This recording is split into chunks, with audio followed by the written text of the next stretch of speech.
بات دیکھیں کیا فرمایا، سبحان الذی اسرا بعبدہ، پاک ہے وہ ذات جو لے چلی اپنے بندے۔ توجہ کیجئے گا، جہاں اللہ نے آقا کو فرمایا بعبدہ، میرا بندہ، اور یہ بھی میرے نبی کا مقام اور مرتبہ ہے۔ انبیاء فخر محسوس کرتے ہیں کہ ہم اللہ کے بندے۔ حضرت مریم آئی، عیسیٰ علیہ السلام کو یوں اٹھایا ہوا ہے، قوم کی طرف آئی نا، قوم کہتی ہے مریم یہ کیا کیا تم نے، یہ کیا کیا، آپ کے آباء و اجداد تو پاک دامن تھے، یہ مریم یہ کیا ہے؟ فَأَشَارَتْ إِلَيْهِ، مریم کیا کہتے ہیں، حضرت مریم کیا کہتی ہیں، ادھر اس سے پوچھو۔ وہ کہنے لگے مریم جو گود میں ہو اس بچے سے پوچھیں، اس بچے سے پوچھیں۔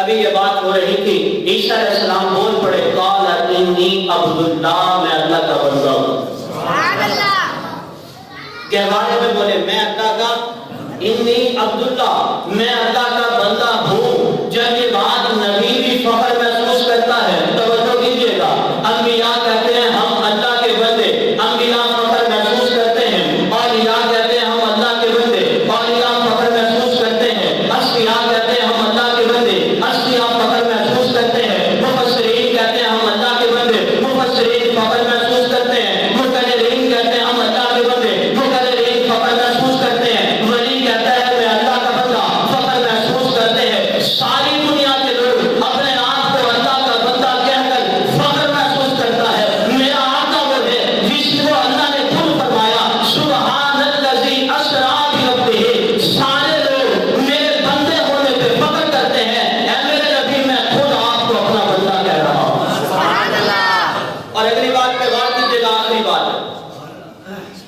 اللہ نے معراج سب کو کرایا، معراج اللہ نے سب کو کرایا، فطرے انبیاء آئے سب کو معراج ہوا۔ توجہ کیجئے گا، آدم شفیع اللہ کو بھی معراج ہوا، نوح نبی اللہ کو بھی معراج ہوا، موسیٰ کلیم اللہ کو بھی معراج ہوا، عیسیٰ روح اللہ کو بھی معراج